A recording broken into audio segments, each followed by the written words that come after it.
mukhang tinatamad ang ating Senate President si Chis Escudero at ibang mga senador. Mahirap po magtatamad-tamad. Ito po yung sin of omission. Malinaw po ang sinasabi ng saligang batas na forthwith. Ibig sabihin, kaagad-agad, agaran, now na, hindi sa Hulyo. 1 milyon na ang aming target. At pagkatapos nun, kung sakali, itutuloy pa rin po namin ito hanggat hindi po kikilos ang atin pong Senado. Ang nakalagay sa rules ng Senate shall proceed with trial forthwith.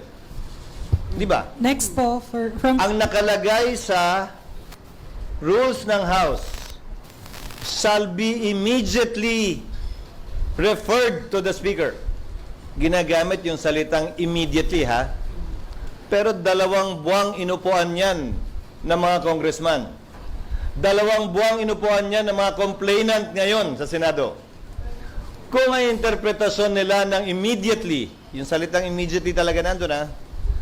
Ay lumampas pa ng 2 buwan dahil hanggang ngayon di pa nila nire-refer.